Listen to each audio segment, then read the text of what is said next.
One last question, if I may, real quick. Did you guys hear about Nick Cannon suing Viacom? Yes, I did. What's your thoughts on that? I think he's justified. I think when you've worked for somebody and you've given everything that you have to that organization for this amount of years, and for them to get rid of you for something that he acknowledges or he believes was a miscue. He's taking responsibility for you to decide that you no longer want to do work after you sucked pretty much his whole life and took all of his ideas and things that you never rightfully paid him for in the first place. I think it's something that he should do. He should pursue it. Yeah, and I think that we talk about like there's a great awakening that's happening in communities across America with Black folks and brown folks and everyone else is realizing that injustice is real and we need to do something about it. I think celebrities are also paying attention and saying, you know what, maybe the current deal I have isn't justified, right? And maybe I need to do something to make sure I get the piece of the pie I deserve.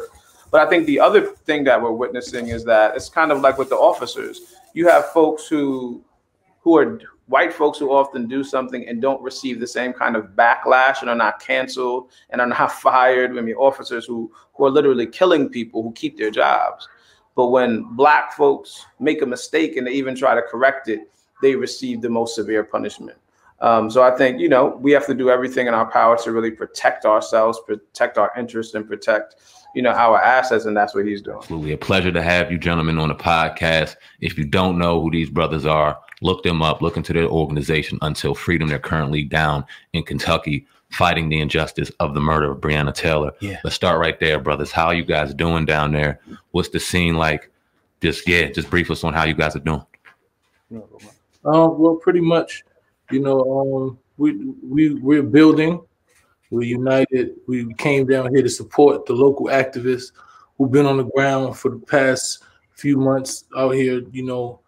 It's been over 150 days, and there's been no one's been charged with the murder of Breonna Taylor. And unfortunately, we had to leave our families and relocate, actually literally move down to Kentucky to be on the ground every day, to have some level of community engagement, community building, just in order for the powers to be that be to understand that, it's not going to be silent, that they're not going to be able to brush this under the rug. And we're going to be here until we receive some level of justice for Breonna Taylor. Yeah, and I think for us, we want the rest of the country to feel how we feel about the issue, and also how we know Louisville already feels about the issue. Everyone here is having conversations and trying to get justice and accountability for Breonna Taylor. But we know when you take the pressure off of the law enforcement, off of the mayor, off of the district attorney, then what happens is they hope folks forget about the case and it goes under the table and they never have to address it. So what we're trying to do is really keep the visibility up.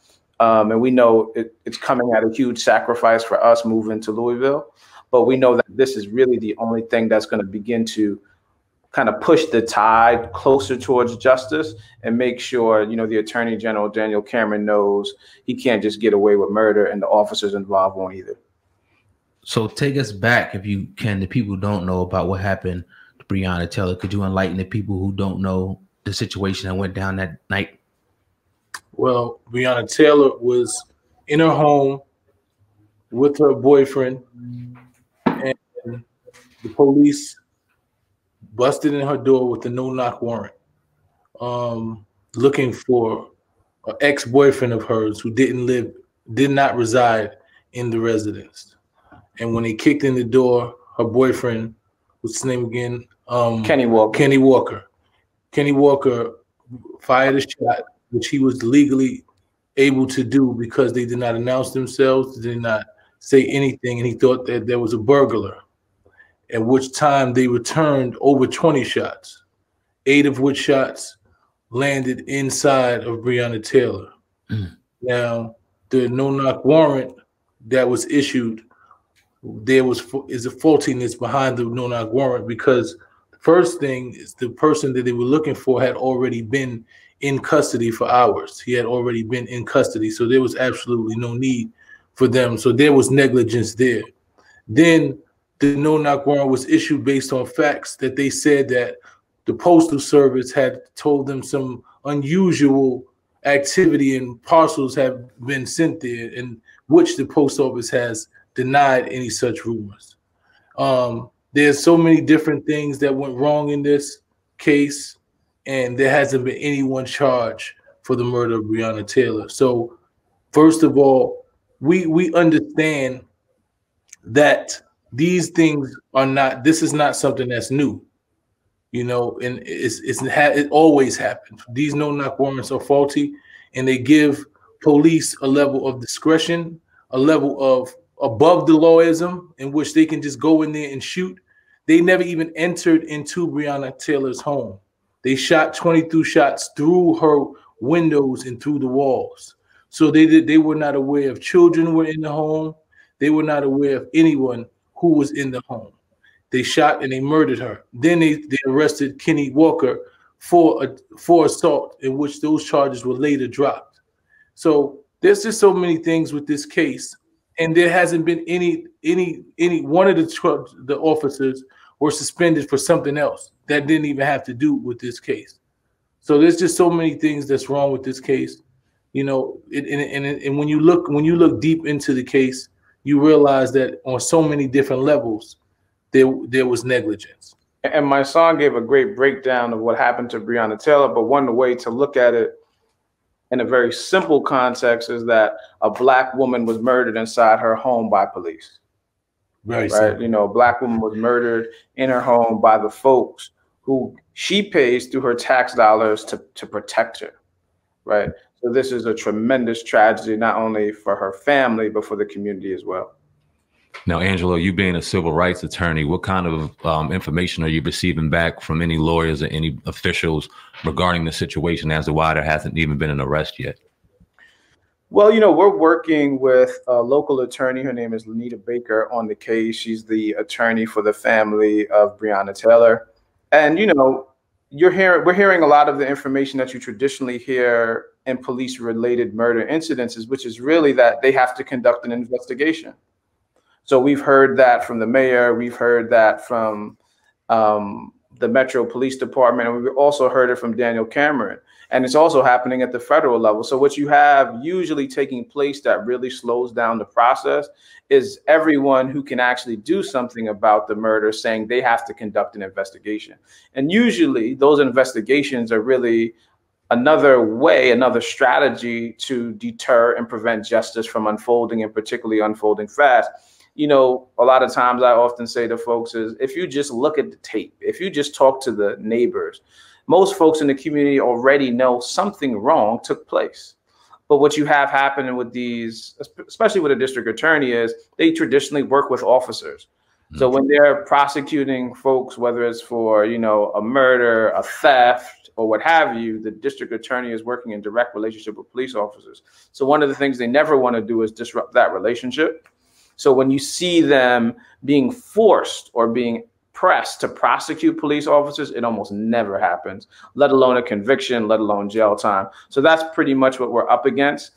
District attorneys and other investigative bodies deciding to slow down the process and really trying to figure out a way to say, we're not going to do anything. Now, how was the atmosphere? How is it? How was it, you know, down there? Was there a lot of things going on? The people obviously upset, frustrated, but how's the atmosphere in Kentucky now that it's been no arrest for 140, 50 days?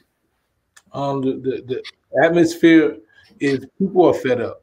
You know, when we came down here, they invited us. They welcomed us with open arms because we brought a extra added energy and an added level of unity to these. It's so many grassroots organizations doing work who have been doing tireless marches and tireless acts of, you know, against the system. And what we came down here is to make that one cohesive message and one cohesive group. And the energy here is people really want justice for Breonna Taylor. They're really willing to sacrifice whatever it takes. And, you know, we would hope that Daniel Cameron understands that. When we came down here last time, and 87 of us were arrested on his lawn for protesting, it was just a glimpse at the levels that we were willing to take you know, what we were willing to sacrifice our freedom. It was just a glimpse of, and that was only 87 people. So, and it was way more people now who want to do way more. So we would hope that we don't have to continue to protest. We want to go home. You know, we want to go home. I have a 6-year-old and a 9-year-old. We want to go home to our families. But we understand, and what I understand is that if we can't get justice for Breonna Taylor, we can't get justice for anyone. You know, the reality is I have yet, and I don't know about anybody else, with me, I have yet to see a Black woman in America get justice in these cases. I can give you a few names of officers who have been arrested, you know, who have been connected to the murder of some of our brothers, but I have yet to hear one get arrested for murdering one of our sisters and convicted for murdering one of our sisters. So this is personal for me. You know, I've taken this personal because as a Black man, I feel like our women have not been protected by us, you know, and I think that we have to set a precedence that no more will our women just be beat and killed without us standing up for them and standing beside them. I think you just answered my question. I was going to ask you next because I really commend you, Mysonne, for real, because you going from a hip hop, obviously rapper, and doing your thing in the hip hop and doing it consciously and giving out real information, which I appreciate. But you taking the mantle of going down here and putting foot to pavement and really being out here and doing what a lot of people text about or social media about. I really appreciate and commend you. I was going to ask you where the real motivation came from to go, you know what? Enough's enough. I got to get out here. I got to put my voice out here and really do the damn thing, because you've been arrested from the protesting from the brothers in New York that didn't have electric to Breonna Taylor to the list goes on and on and on. So where does that motivation come from? It comes from, you know, being formerly incarcerated and being an artist. You know, my mentor, Harry Belafonte, always says that artists are the gatekeepers of truth, and those directly impacted must be the solution. And, you know, and spending time in prison, you know, coming from marginalized communities, understanding what we actually deal with, being inside those prisons, knowing how probably 80% of those kids don't even deserve to be in jail. And some of them may never come home for $10 and $15 and $20 crimes, where their white counterparts are not even receiving or getting probation or not even receiving, you know, misdemeanors for the same kinds of or worse crimes. You know, understanding that reality and the understanding that I actually had a voice, you know, and I had a platform and people actually were paying attention to what I said. And I decided I wanted to utilize that voice and that platform and even my body to sacrifice for something that was greater than me. You know, I've done things in my life that I'm not proud of, you know, and I spent time in jail for things that I didn't do, you know, but sometimes it's karma because I've done things that I wasn't proud of and I've done crime. But every time that I'm arrested for something like this, I sleep good at night because I know that I'm doing the right thing. I know that I'm on the right side of justice. I know that I'm on the right side of what's right, of history. I know that we cannot continue to be silent. You know, it pains me that not enough brothers feel this way. It pains me that our sisters are leading the way. And I don't mind following our sisters because, as we say, you know, Tamika Mallory is one of the greatest leaders of this generation. And we follow her wherever she'll take us. But it pains me that our brothers aren't on the front lines like they should be. Shout out to my brother Trey the Truth. Shout out to Angelo, Stephen Green, Tory Russell, a lot of brothers who are. But when we went to that cell and it was 87 of us arrested, it was only 20 plus of us that were men. You know, and that to me that's not right. I don't understand the mind state. Our women are supposed to feel like the men are protecting them.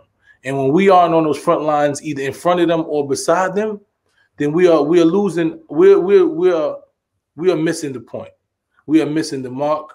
We are not stepping into what we were created to be. We've created to be the protectors. They're supposed to look at us and feel protected, and that's not what's going on right now. So that's what motivates me. It motivates me every day knowing that I have sons that are looking at me.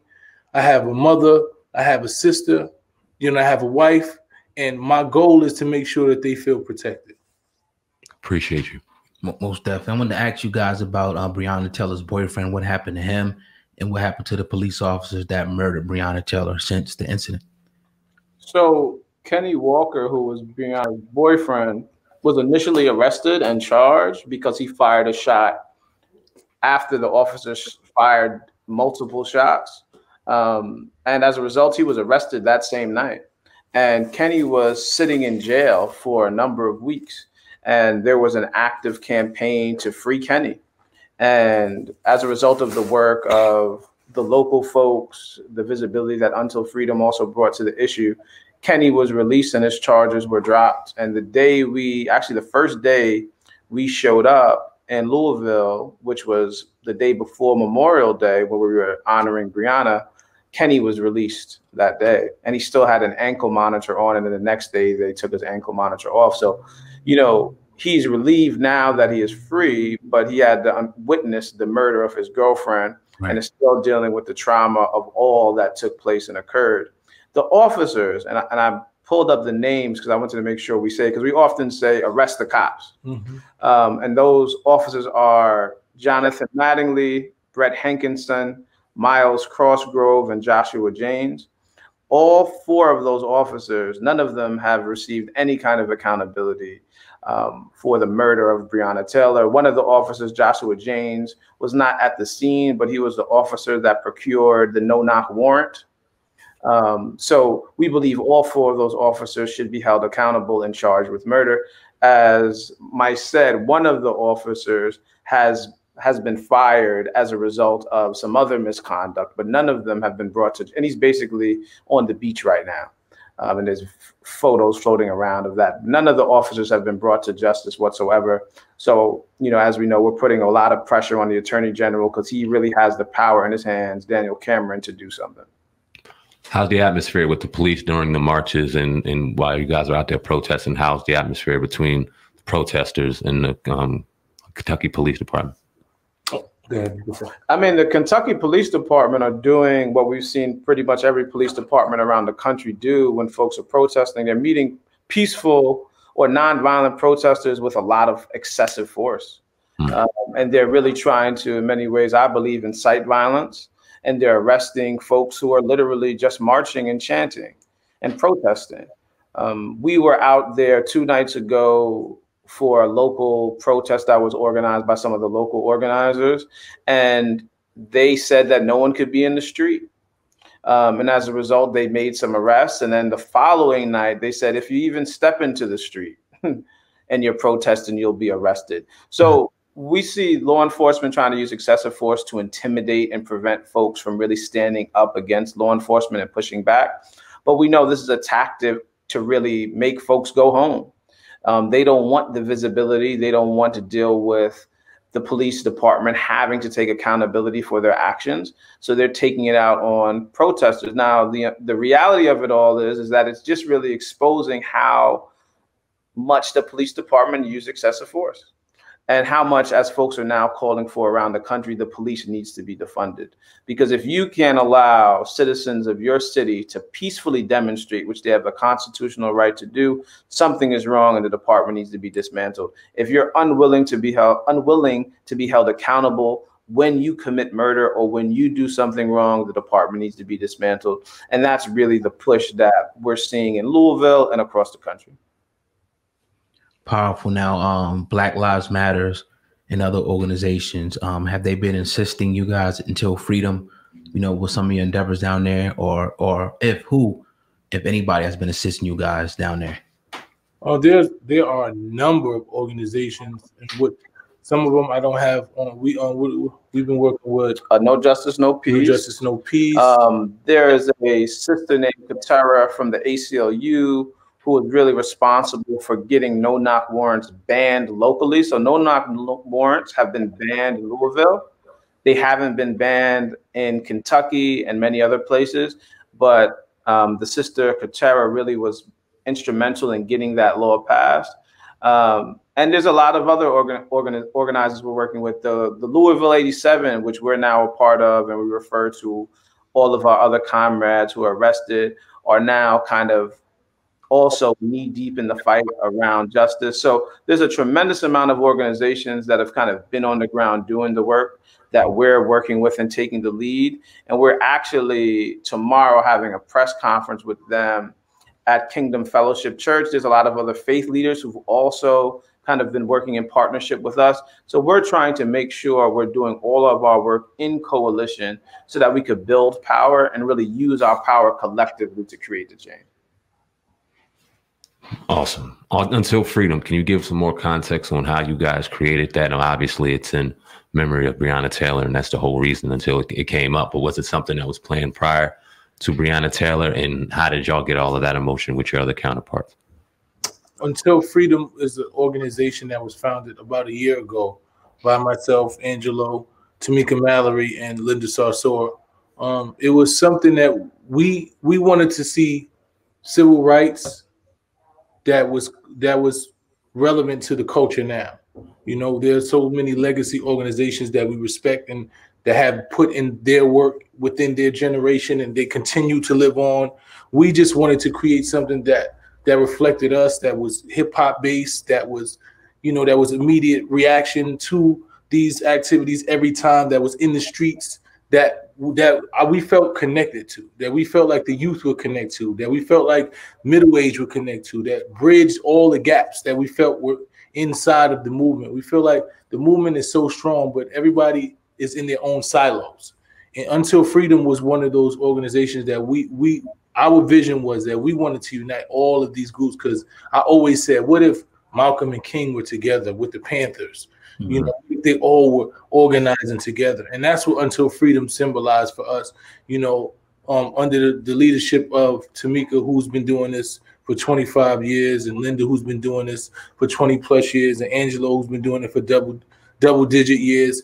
You know, I just came in and I wanted to utilize my voice, my platform, my artistry, everything that I have to be able to contribute to it. So when you look at Until Freedom, we focus mainly on immediate reaction to what's going on directly in the streets, connecting artists, connecting athletes, bringing visible people, making every action and every activity that's against our people, every civil rights violation, every police brutality violation, every violence in our communities. We focus on all of those things, you know, so we're pretty much like a one-stop shop for everything that's focused with freedom and equality, you know, so that's where we came from. But Breonna Taylor was something that I think pretty much activated it, you know, in that we're led by a woman, and Tamika's voice, you know, on this Breonna Taylor thing. She was the first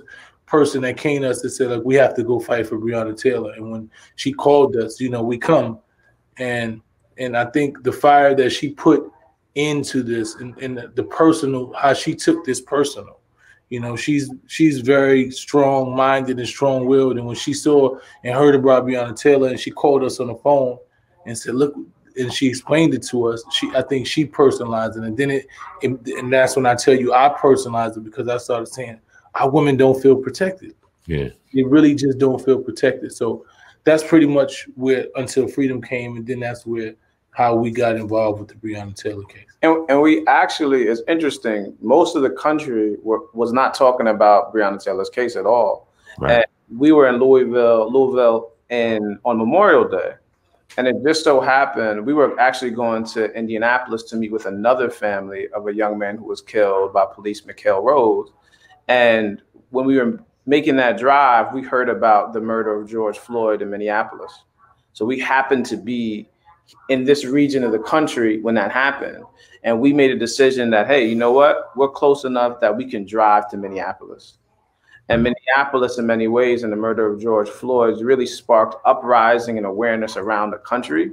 Mm-hmm. And we were able to take some of that momentum and bring it back to the Breonna Taylor case. And I think folks have been doing that across the country. So we really, in many ways, were just doing the right thing in the right time, in the right moment, and able to recognize what else was taking place that would align with our efforts.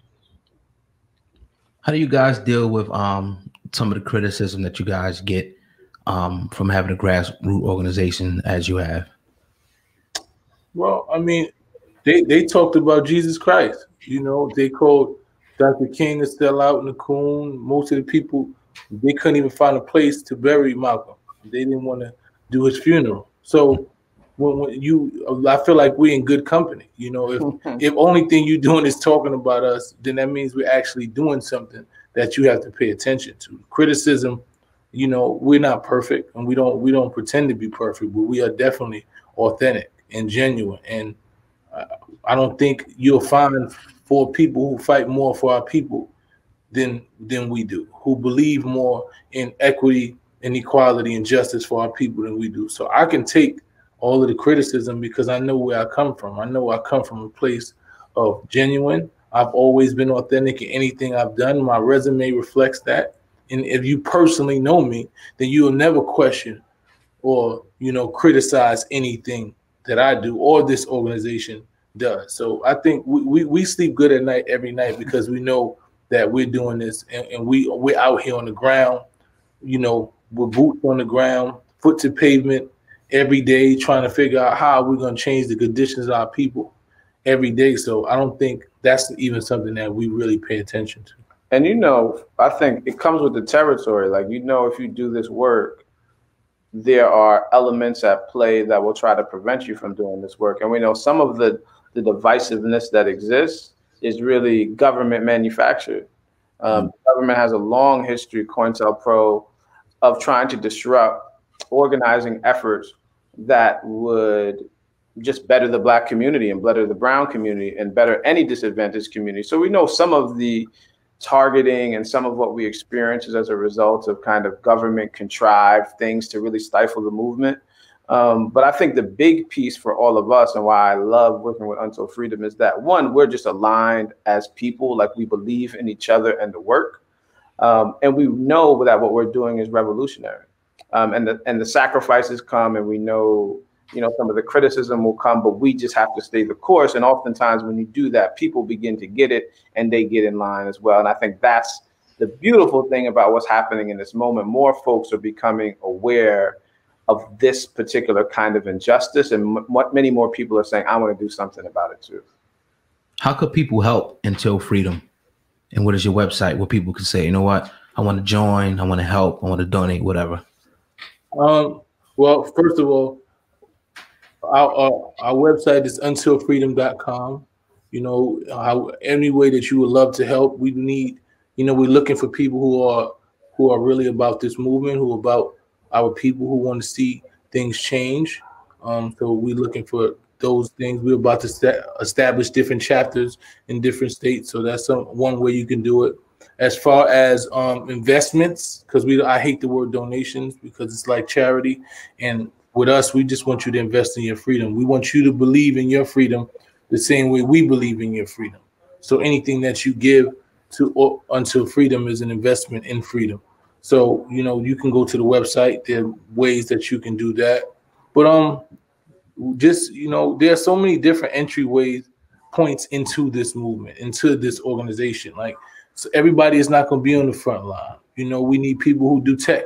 We need people who figure out, some people donate food. Some people give food to communities. We give out, as we out here in the community, we're giving out on Saturday, we're giving food to the community, 1,000 people. We're giving out produce to 1,000 people. We have different basketball players who will be coming out here and playing basketball and donating things to the kids. So there's so many different ways. Our communities need everything. Like I say all the time, if all you got is all we need.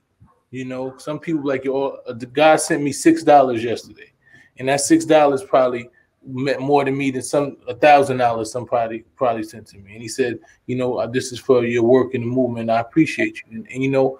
And those things mean a lot to us. So however you feel like you can help this movement, because we're gonna need everybody. We're gonna need every lottie-dottie and everybody to come out here and make sure that we actually get some change. So any way possible, we appreciate it.